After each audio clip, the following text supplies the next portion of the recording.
Good evening. It's just a little bit after 5:30 on December 12th, 2018. It is the monthly meeting of the Urbana Human Relations Commission. Could we please have a roll call? Frances Rigberg Baker. Here. Carol Bradford. Here. Stacy Burnett. Lisa Mosley. Here. Daniel Larson. Here. Peter Risnick. Here. Catalina Thomas. Here. Samuel Bindum. Lolita Dumas. Here. Brianna Donald. Thank you. Looking over tonight's agenda, are there any additions, edits, or corrections that need to be made? If not, is there a motion to approve, please? I motion we approve. I second it. All those in favor, please say aye. Aye. Opposed, the same. Thank you again. Looking over the minutes from our October 10th meeting, is there any additions, edits, corrections that need to be made? If not, is there a motion to approve? I'll move approval.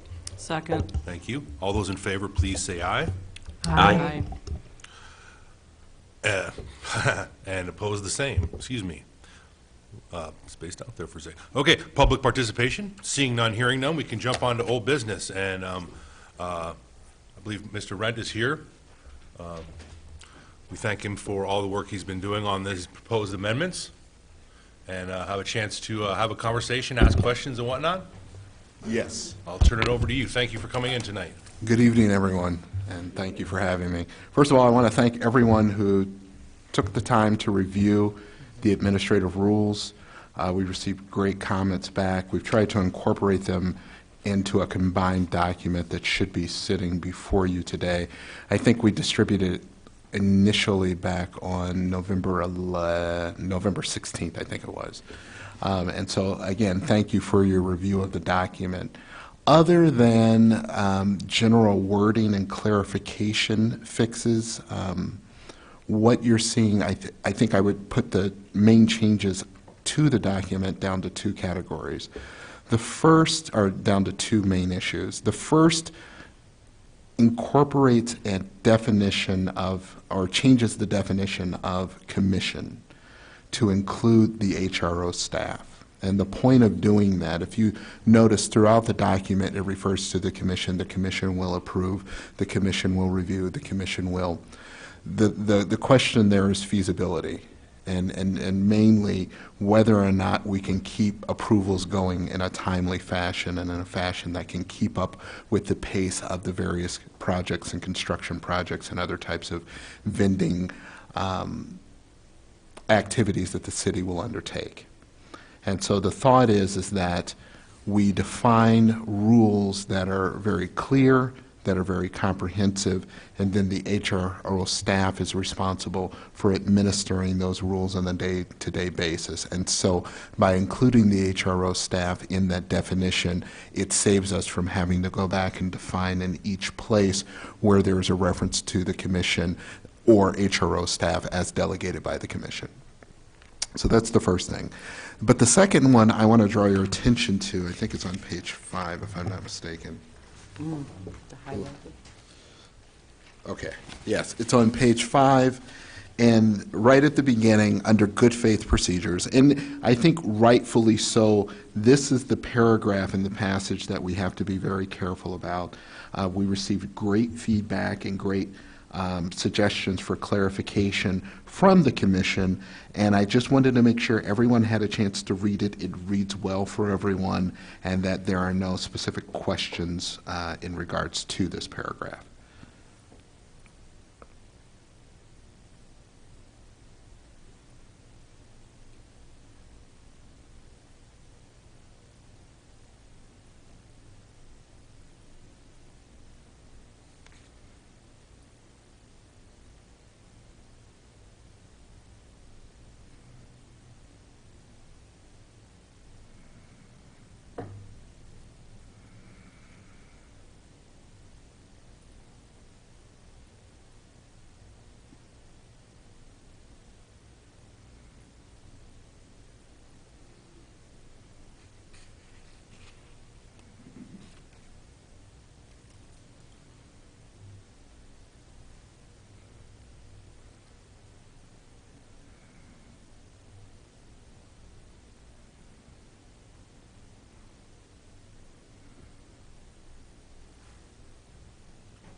tricky paragraphs. Because, I mean, how far do you go in defining? Right. Faith evidence, you give and that's a rabbit trail. I really like the sentence, quality, quantity, and intensity. Look, I know It's measurable. there's still some vagueness or whatever, but I mean, it has to be in a paragraph like this. I think it's fairly well done, thank you. Well, and again, the changes that I believe are pretty clarifying, they help to clarify the wording, were generated by the commission. So I want to be very clear about that. But I want to make sure that this is reading well, because this is really the paragraph that we're going to be referring to, along with the subsequent listing of good faith efforts. Sure. Could you give an example of a pro forma effort? I think that is an effort that sort of checks the boxes, but does not actually, there's not sufficient evidence to show that there is underlying good faith. And so I think. But an example. An example. Someone who has a list of vendors that they are aware are qualify under the minority or female status, and they initiate phone calls to those vendors, checking to see whether or not they are interested in the bid opportunity, but do so in a very cursory way. Do not follow up on those phone calls once the phone calls are returned. Have they made the initial contact? Yes. Did they make the initial effort? Yes. But in terms of actually doing it in a way that is likely to produce the results, the substantive results that the rules are looking for, that has not occurred. And so I think that this allows us not just to ask the initial question whether or not the box has been checked, the activity has been undertaken, but whether or not the way in which the activity was undertaken could be reasonably viewed as being such that would bring about the result that we're looking for, which is the retention of the retention of minority and female-owned businesses.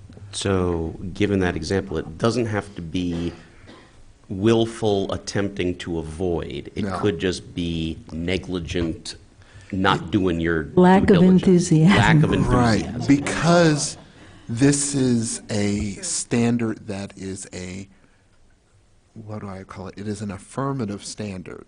So it's not something that you do in a defensive posture and you're meeting sort of the lowest threshold. It's something that good faith effort by its very definition is an affirmative. No, we expect you to show this level of active engagement and participation in the process. Now, if it yields nothing, then that is not your fault. But if you are merely doing the baseline threshold and nothing more, and nothing that is reasonably anticipated to bring about the underlying results, that is going to be a problem. And it doesn't mean that you don't get certified. It just means we potentially send the person back and say, try harder.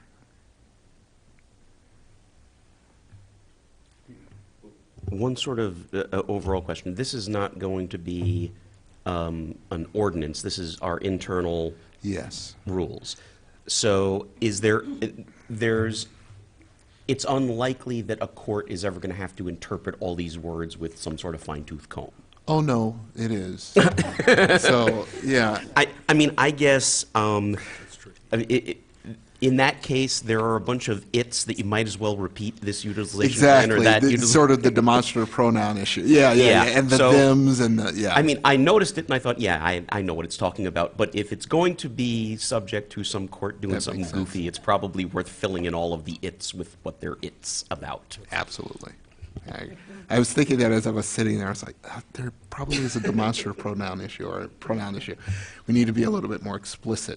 And what will happen is this, and maybe I can go into next steps. Once we have a sense from the commission that these rules seem to be a reasonable way to implement the program, then the next step is now to go back to internal city staff and do a deep dive, a deep feasibility dive to say, this is our existing staff, this is what we're trying to accomplish, these are the contracts, this is how the contract process works. How do we make all of this work so that there is a fair representation of the requirements that are here, that we're seeing in front of us?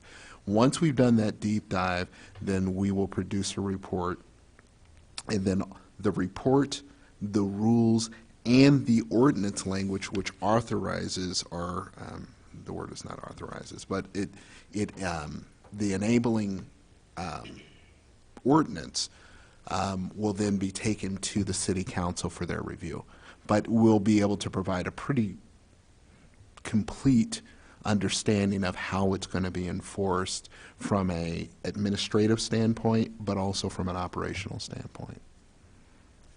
But yes, these rules will be, you know, because they have to do with the deprivation, or not deprivation, but whether or not we are extending certain opportunities, tangible finance-based opportunities, to various vendors and contractors, and that is prone to dispute, and those disputes are often worked out in front of a circuit court. Someday, some point, someone's going to Absolutely. sue the city over this. Absolutely. I shouldn't say absolutely.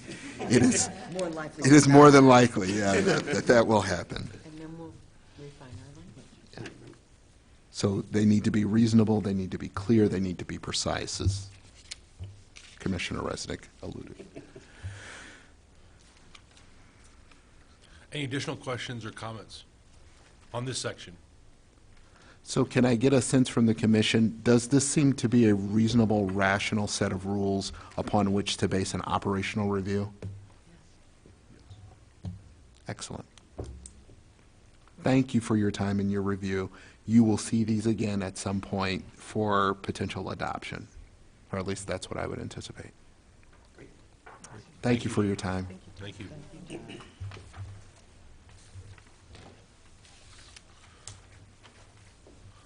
Alrighty, moving along, we have no new business, so Vasily, could we turn it over to you for our staff report, please?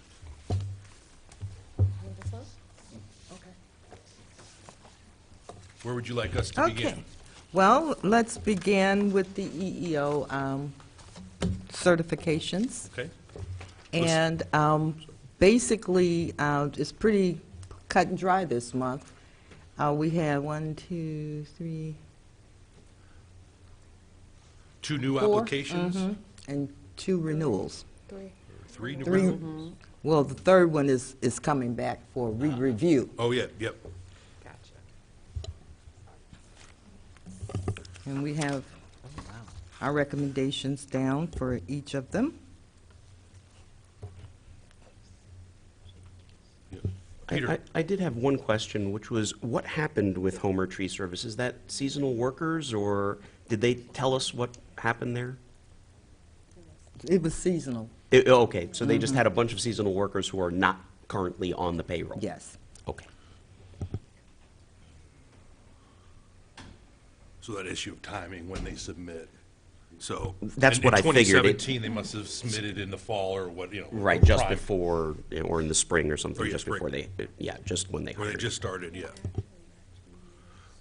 Well, we usually break it up into new applications and renewals. Well, should we continue with that? Is there a motion on the floor or any discussion or questions? Looks like Diggett falls under our category of being under the sort of threshold, so that's 2 years. And wow, 40, you know, overall 40% representation in the Roderick group. And it's one minority. Yeah. And it's, so a 2-year recommendation there as well? I'm looking at all tax numbers, though. They went from 130 to 749. And she, Monique put that in the message, that they had moved and got a whole new Consolidated. workforce. Right. and- Yeah. For the update.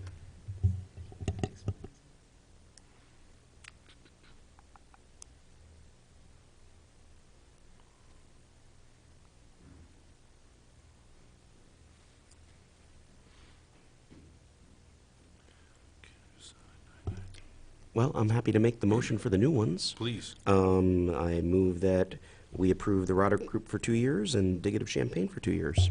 Is there a second? I'll second. Thank you. Any final questions or discussions, comments? Thank you. All those in favor, please say aye. Aye. Opposed, the same. Thank you all.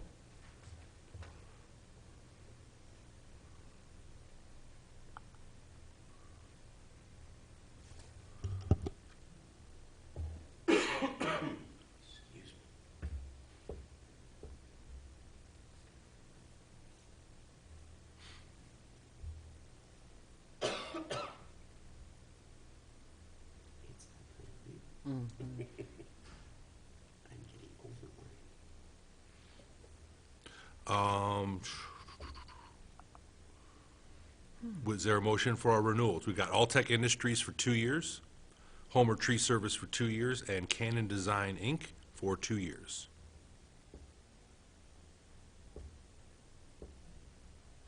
I'll move that.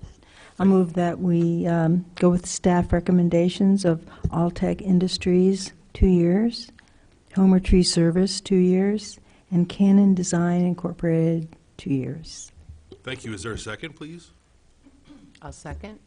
Any last discussions, questions? Vasilia? I just want to point out that Canon is coming back because the commission had only certified them for 6 months because they had a mistake in their numbers. And so they've corrected those and provided us actual spreadsheets on their actual demographic breakdown, and that's why it's back before the commission. And it's looking sane now. Yes. Okay, Fran? I have a general question about the category of other. Are there any specifications on that, or can just a person say, I'm a minority? I just wondered about that. How do they count someone as how do they, Well, how's that verified or On whatever? Canon, I think they kind of gave us an indication. Oh, okay. It's one or more races. Okay, That's so mixed race. Mm-hmm. Cool. Okay, thank you. Any other questions or comments? Okay, thank you all. Motion to approve the Fran's, I'm all over the place tonight. All those in favor, please say aye. Aye. Opposed, the same, excuse me. Thank you. Vasilia, where would you like to go next, please? Okay, I just want to quickly hand out your summary report. And, oops, I'm sorry. And basically, you've seen these categories before, and I'm just providing you some update on each of these areas. The vehicle for hire rules and procedures, they have completed the taxi application process. There were no requests for appeals, so that gives us a little breathing room in terms of trying to come up with some reasonable hearing rules in case we were to have an appeal. And so I'm kind of projecting I should have a rough draft together for you guys no later than our March meeting. You just heard from Todd Wren on the Municipal Code 2-119. Community awareness and campaign, that's an ongoing kind of situation. One of the things that I'm looking into is seeing if there is any funding out there where we could perhaps do some type of pilot boot camp training program. I probably will know more about, there's one funding source that I should hear from by our next meeting in January. So I can provide a more comprehensive update at that point. And of course, the community police relations is more Preston's area, and we're constantly working on ideas. If you guys have any ideas, contact Preston, share it with him. I'm sure he will be very open to your suggestions. And last but not least is the MLK program that is scheduled for January the 18th, 4 o'clock at the Vineyard Church. And we will have Father Michael Flager from Chicago as our keynote speaker, and we will have Professor Barrington Coleman as for our entertainment. We're doing a little different this year. We're going to do the reception first. And so that's from 4 to 5, and then the program will start at 5. And the entertainment for the reception will be Crofton Coleman, who is Barrington Coleman's son. Mm-hmm. And he also works here for UPTV. So Thank that's you. about it for me. Oops, one other thing. Thank you, Monique. Is Our contacts? they got that? They got this right. Okay. This little document here, these are the contacts that have been made with the office in terms of complaints or potential complaints. And I think it's pretty self-explanatory. I had 3 contacts since our last meeting. One individual was looking for basically emergency housing. Another, and those, the second and third issues are still kind of open because I'm not sure if they rise to the level of filing a formal complaint, so I need to look into those further. Any questions? Thank you again. Thank you.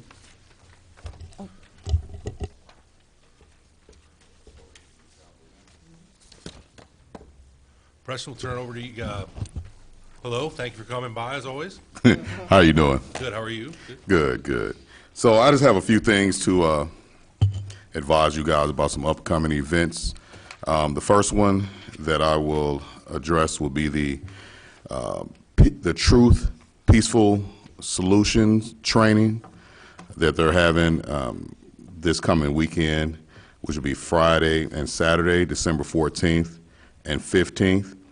On the 14th, it's from 5 p.m. to 9 p.m., and on the 15th, which is a Saturday, from 10 a.m. to 2 p.m. The training will be conducted by T.O. Hardiman, the Executive Director for Violence Interrupters out of Chicago. The purpose of this training is it's a mandatory training for individuals interested in violence interruption.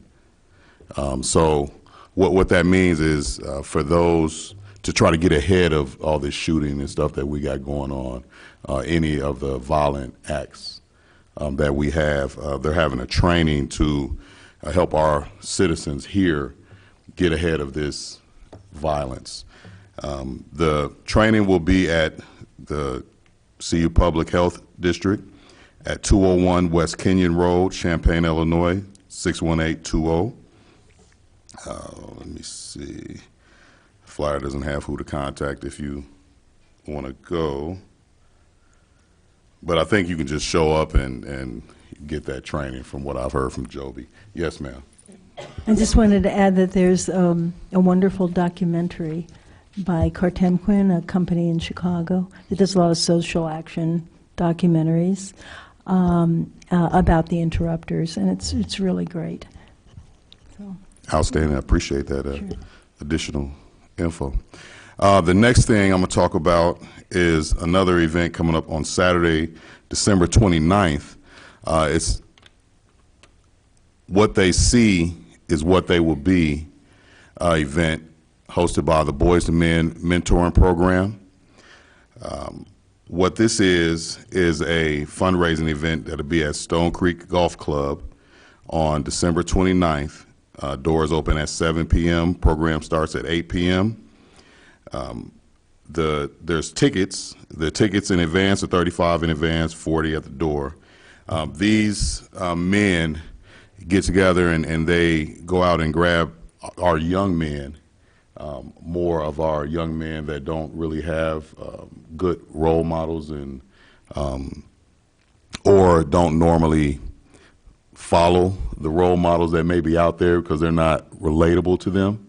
And they get them together and they start showing them some of these life skills that's not necessarily taught in school. Look a man in the eye, when you shake his hand. Don't walk around with your pants sagging. Wear a belt. If your pants are too small, buy bigger ones so you can pull them up. And those are some examples. Those type of things, along with presentation and making the right decisions. And so this is a great mentoring program that they got going, and they're having this fundraising event. The next thing this one is I'm making you aware of, because you will be seeing it on the next month's agenda. So Canaan Development Foundation, they have Men and Women Safe House. And what they do during their Safe House is they support men and women who struggle from substance abuse, whether it be alcohol or drugs, through ministry. They provide them safe situations and education, along with the spiritual support and it's not really medical support, but they help them get that medical support. And so they're asking for donations, and so they're asking for donations between $300 and $500, whatever we choose. But that will be on the next month's agenda to see if we're interested in giving. I will send this. Actually, it will be. I may not be the one sending it. Monique may send it, but the information about it will be sent to you guys in between. Thank you. Thank you. Any questions, Peter? One Yes, thing Peter. that we've discussed long in the past, we haven't done a grant in a while, but when folks come to us asking for grants from the commission, to have them write up at least somewhere, and maybe it's already written up, somewhere a paragraph about how it applies to discrimination in town. Got you. Absolutely. Because someone's going to ask that question, and so they should have something prepared to explain Absolutely. how it impacts our mission. Got you. Great. Anything else? All right. Thank you. Great. Any announcements before we adjourn? All right. Hope everybody has a happy new year, and we'll see you in 2019. This meeting is adjourned. Be well.